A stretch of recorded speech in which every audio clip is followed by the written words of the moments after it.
Queria agradecer a todo mundo e dizer que tem algumas coisas que eu ouvi muito nesse nosso tempo, que estão presentes em todos os discursos. E a primeira delas, que eu acho que é muito bacana, é que a gente está falando de vida e está falando de conexão o tempo inteiro. Acho que todos três trazem isso de uma forma muito forte, cada um, né, com o seu olhar, mas acho que é bacana a gente pensar que é disso que a gente está falando. E dessa vida expandida, né, como o Pierre colocou, o meio ambiente faz parte do nosso corpo, né? Como o Jorge traz as relações que ele estrutura no espaço, ele cria um espaço onde essas relações e onde esse meio ambiente está presente, onde ele tenta provocar essas interações de uma forma muito quase provocativo mesmo, né?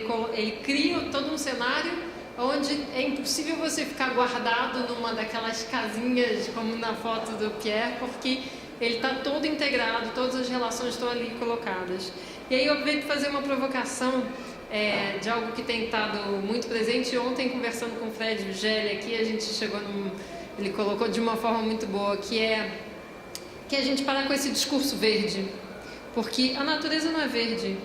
A natureza ela é muito colorida, ela faz flores super chamativas para convidar os polinizadores, ela traz frutos incríveis, ela não é verde. E ela é sedutora, né? E ela é complexa.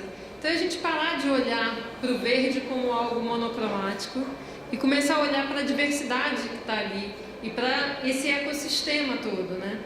Então, e eu acho que quando a gente está falando... Quando a gente olha para ela, quando a gente olha para esse verde que está aqui e a gente vê quantos verdes tem aqui e quantas outras coisas que não verde, né? Acho que é algo que está permeando todos os discursos do dia. E como eles estão sempre organizados num sistema de cooperação. Como essa cooperação que está em qualquer organismo, se a gente se ver como um organismo nas nossas organizações, se a gente parar de dividir campo e cidade, produção e consumo, acho que a gente começa a atender um pouco mais né, estar um pouco mais dentro disso que está colocado aqui. E por último, algo que eu vejo muito presente aqui também, que é o tempo como uma dimensão primordial para se pensar qualquer possibilidade de vida. E se a gente está falando dessas estruturas de vida, né, e dessas conexões, o tempo é uma dimensão que a gente poucas vezes fala, que os três colocam de uma forma muito presente e que eu acho fundamental. E aí, pensando em tempo, pensando em ciclos, os ciclos de dentro, de fora, de cada um, eu acho que a gente tem aí algo muito presente. Então, são algumas das coisas que eu anotei que estavam em todas as falas, de alguma forma, permeando.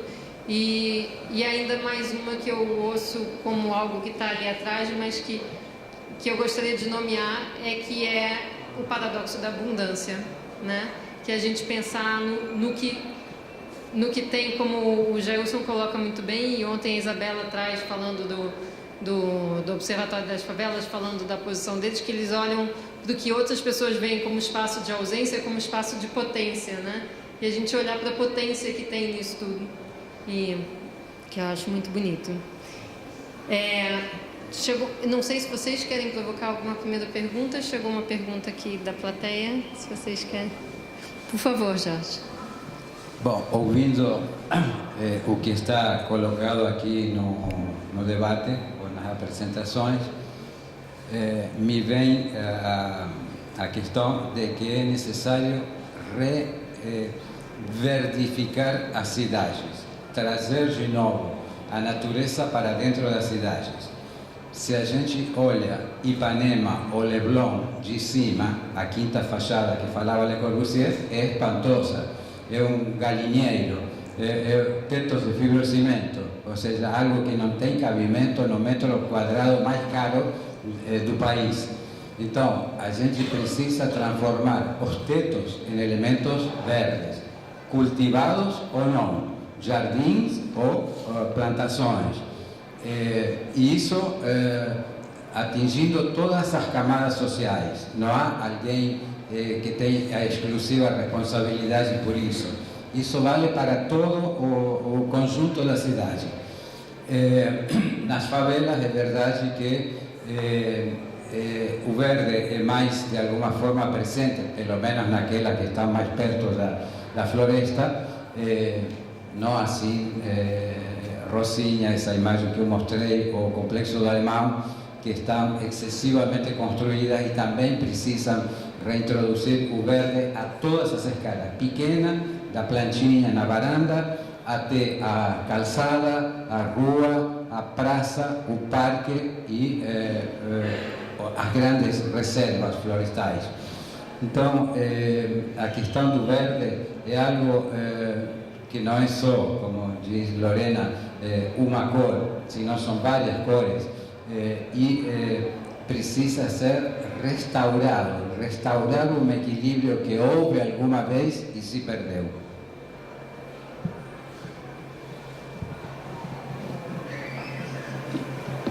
Estão chegando tantas aqui, vou começar.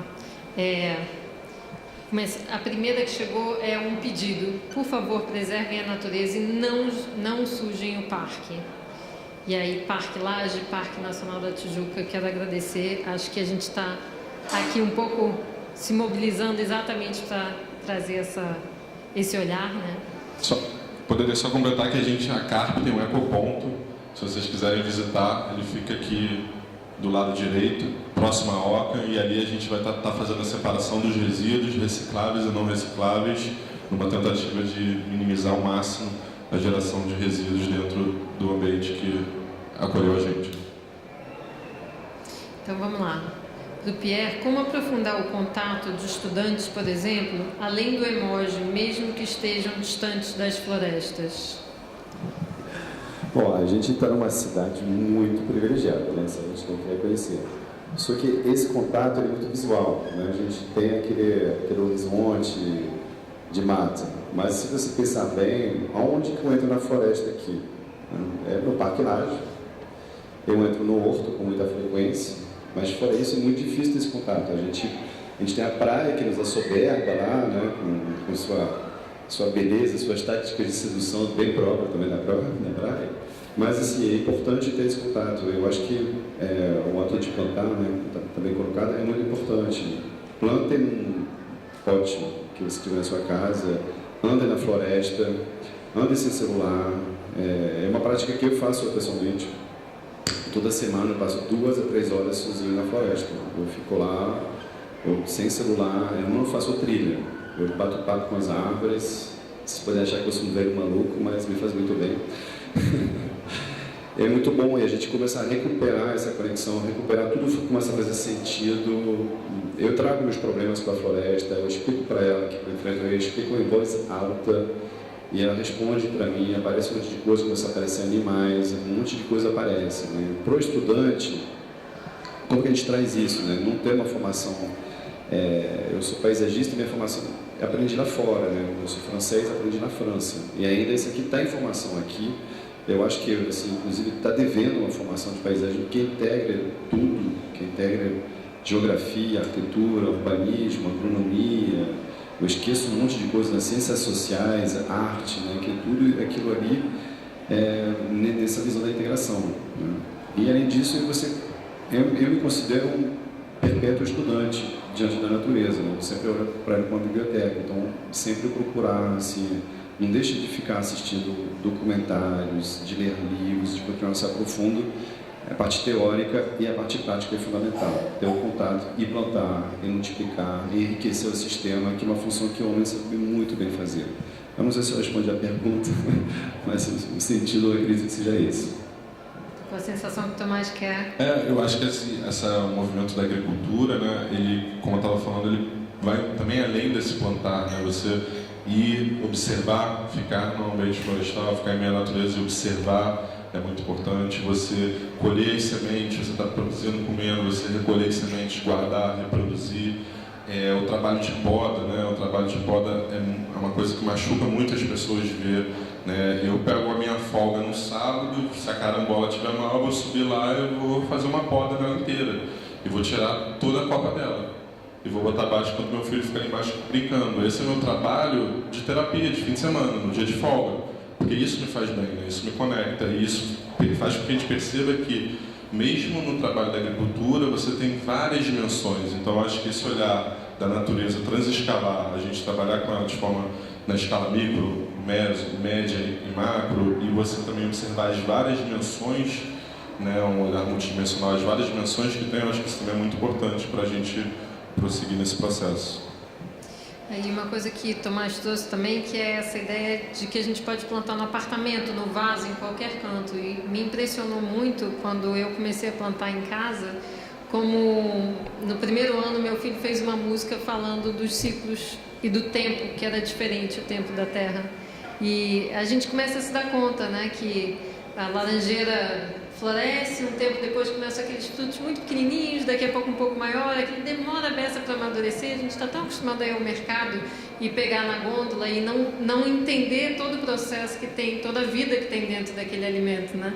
Então, acho que você traz... Sim, e mesmo num vaso, né? Eu atualmente moro num apartamento, então a gente, enquanto agricultor, se você não tem espaço para plantar externo, você fica um pouco frustrado, mesmo enquanto agricultor urbano, eu quero mais espaço.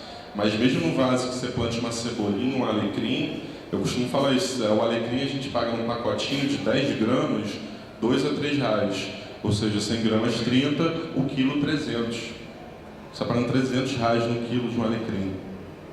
Está todo vários de boca aberta aí, né? R$300 no quilo de alecrim, é isso mesmo. Então, o gengibre que a gente compra, você compra um gengibre, bota num vaso, ele se reproduz de uma forma que você vai passar a dar gengibre.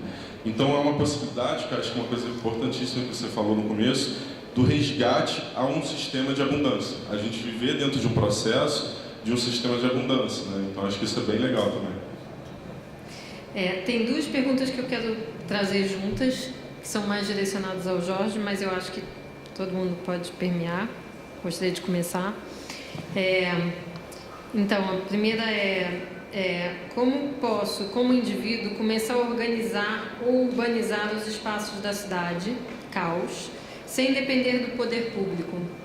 E a segunda, como melhorar as relações entre urbano e rural, com toda a história de destruição ambiental que é hoje a cidade?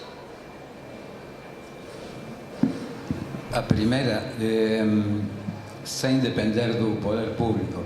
Sempre podem ser feitas ações, por exemplo, na associação de bairro. A gente pode participar e em cada bairro tem demandas diferentes, circunstâncias de participação diferentes, questões que podem ser sempre melhoradas. Se trata sempre de melhorar o que existe. Mas eu acho que não se deve, digamos, isso até uma determinada escala é possível de ser tratado pelo cidadão. A partir da escala grande, eu falei 4 escalas, pequena, média, grande e territorial. Na escala territorial, a gente precisa da função do Estado, do poder público, porque os problemas têm uma dimensão, uma magnitude que não pode ser encarada por indivíduos isolados. Precisa de grandes equipamentos, de planejamento, de ferramentas, de conceitos para pensar o complexo, o multiplamente articulado, que não é uma questão que se resolve pela mera vontade do cidadão. A vontade vai até um ponto, mas a partir daí precisa do apoio, sim, da estrutura maior que é o Estado. Essa é a função do Estado. Criar as condições para que o que resulta em comum não seja meramente um resto das ações privadas. Então, a segunda eu gostaria de fazer a provocação também para todo mundo, que é como melhorar as relações entre urbano e rural com toda essa história de destruição ambiental que a cidade hoje traz. Aí tem questões que realmente são questões de organização territorial mesmo, né? A gente vê, assim, estava batendo papo lá na junta local do lado, mas tem como fazer uma soja sustentável? Eu falei, cara, mas você sabe onde vai a soja? Você tem ideia de para quem essa soja vai? Essa soja vai para alimentar gado dos mais ricos que querem comer muita carne. E eu falei, cara, tem um problema sério, que na verdade está competindo a alimentação dos mais pobres com a alimentação dos animais que vão ser comidos pelos mais ricos. Então tem tem um macro problema ali, né, nesse rural urbano, que não só de indivíduo, que é aquela imagem daquele carro gordo ali, que a gente está tendo um sobreconsumo que a gente não tem como atender. É a criação do gado, que é pouquíssimo abordado nas questões ambientais, é um problema muito grave de agressão ao meio ambiente. Então, eu comecei a diminuir muito o meu consumo de carne, não consigo parar completamente, mas pelo menos eu sei de onde vem, como se traz aqueles animais, depois de ver a questão ligadas ao meio ambiente. Não faz sentido defender o meio ambiente e comer carne, um pouco aquilo ali. Né? Então tem questões ali de como a gente alimenta o mundo, a agrofloresta já foi comprovado, consegue alimentar o mundo, né?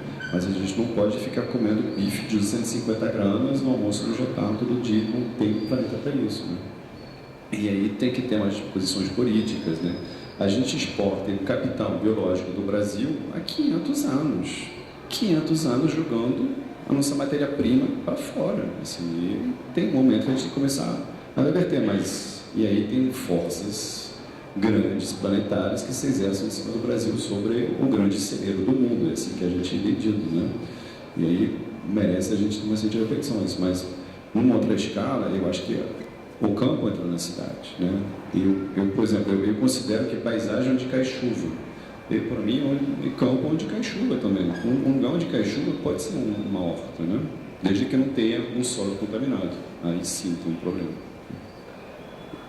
Eu acho que eu estava pensando agora, né, como é que a gente faz não deixar a cidade, né, a destruição chegar no campo, né?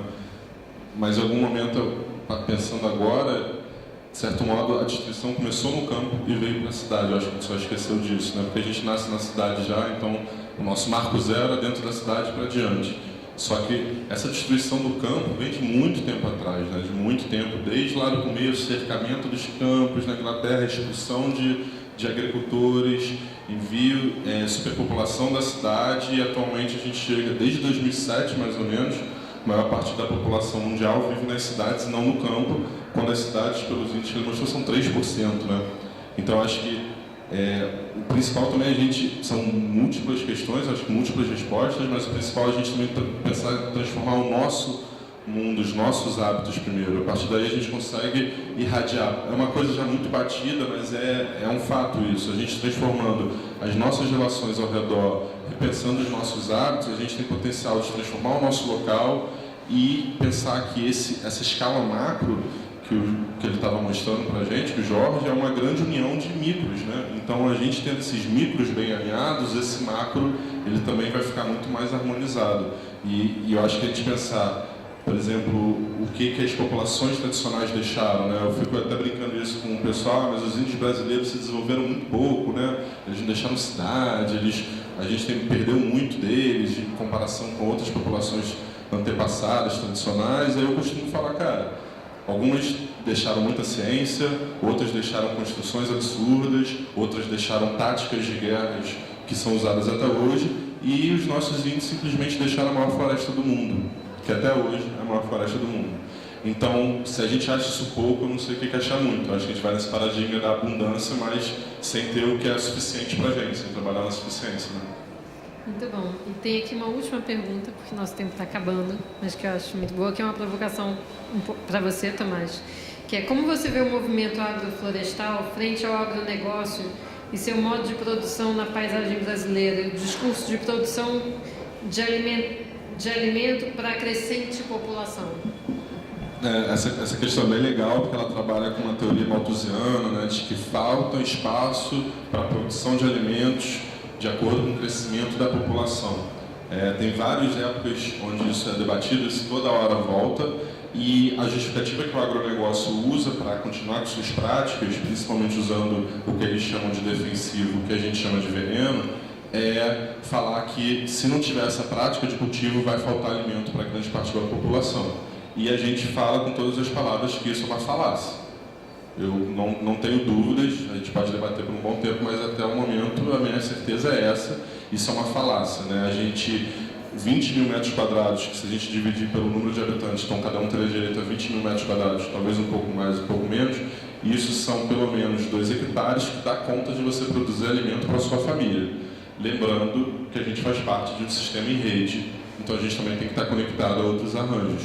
Mas 20 mil metros quadrados é terra suficiente para a gente produzir nosso alimento, mudando a nossa alimentação, trabalhando com espécies diferentes. E eu acho que, frente ao agronegócio, é uma grande possibilidade, a agrofloresta e a agricultura sintrópica, né? Hoje em dia a gente vê diferentes exemplos. Se vocês botarem na internet Vida em Citropia, da Horta Floresta, são 2 vídeos, Vida em Citropia da Horta Floresta, mostram exemplos de agricultores agroflorestais da escola do Ernest Goethe, que é na nossa escola, que vem desenvolvendo um trabalho disso, né? O meu sócio Yuri estava aqui mais cedo dando uma oficina de agrofloresta, estava lotada. Ele é produtor agroflorestal em Minas Gerais e produz, está na casa dele cheio de banana. Passei lá pouco antes de vir para cá, está cheio de banana madura, tá cheio de, tem uma mão desse tamanho, não estou brincando. Tem uma mão papai, a gente até fala, se levar para a feira não vende, porque as pessoas acham que a gente botou algum veneno, que a gente botou algum produto, elas vão estranhar. Ou aquela que trabalha com que mora sozinha vai falar, não dou conta de comer tudo isso, é muito mamão para mim. Então acho que a agrofloresta para mim, é o principal contraponto ao agronegócio atualmente.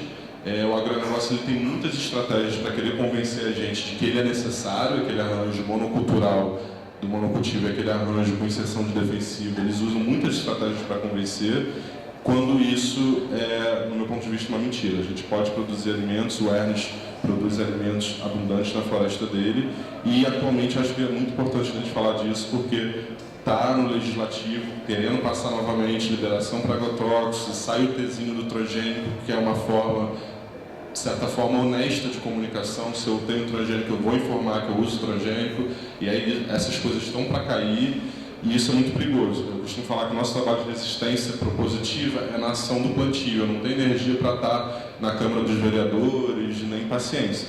Mas quem tem é muito importante, porque senão a bancada do agronegócio vem com força, vem usando estratégias que às vezes nem sempre são honestas e acabam podendo ser um risco para a gente. Acho que a agrofloresta é um contraponto, principalmente a agrofloresta sintrópica que o Ernest trabalha. E tem a produtividade para hectares também da agrofloresta, né, que é maior do que o sistema monofuncional. Tem o fato de você ter vários tipos de produtos saindo da tua terra e não simplesmente um tipo de produção uma vez por ano, 2 vezes por ano. Então, ao longo do ano, você tem vários tipos de produto vindo dali, né? E tem que lembrar também que é um negócio, quem vende o veneno vende as sementes, que o agricultor virou um mecanismo, ele compra a semente com preço tabelado, ele vende com preço tabelado, ele se endivida, né? Na Índia, não sei quantos agricultores se suicidaram depois da entrada da Monsanto lá na Índia, né? É um sistema completamente que não, assim, que cego a qualquer sensibilidade, que se descola de qualquer realidade.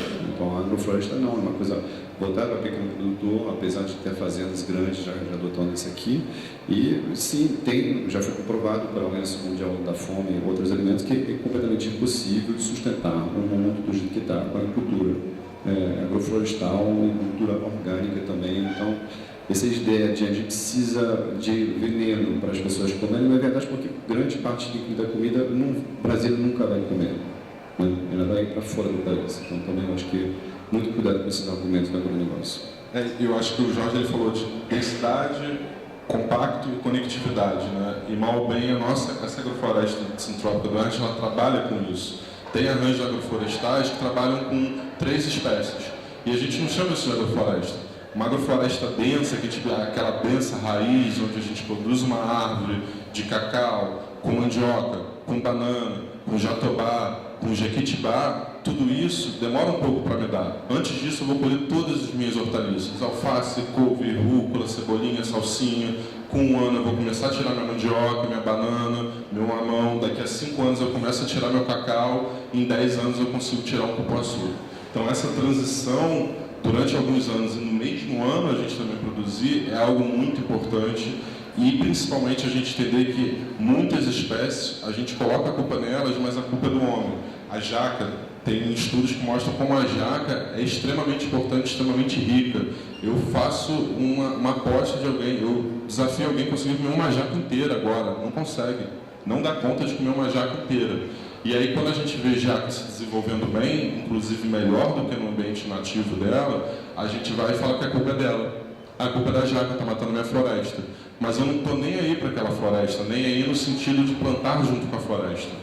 E aí, por incrível que pareça, a nossa alimentação inteira, praticamente inteira, não vou dizer inteira, fui agora 100%, mas praticamente inteira baseada em alimentos exóticos. A gente gosta muito desses alimentos. Manga, jaca, banana, arroz, são alimentos que não são provenientes naturalmente daqui e são a base da nossa alimentação. Então acho que a gente também tem que parar de botar a culpa na tecnologia, no trator, que a agrofloresta é muito, a agroecologia tem muito essa questão com os grandes maquinarias, ou parar de botar a culpa nas espécies e começar a pensar no que o ser humano está fazendo, qual a ação dele para poder mudar isso. Eu acho que isso é um primeiro passo. E aí a gente volta para a escala da transformação da nossa mente, da gente primeiro, antes de tudo. Né? Maravilha, adoraria continuar, mas a gente tem mais uma mesa, aliás, estão todos convidados. E, enfim, acho que além dos debates, a gente tem várias outras atividades acontecendo, ainda tem o pessoal da junta local, etc. Rodas de conversa, oficinas, e aí a gente vai ter que encerrar. Queria muito agradecer.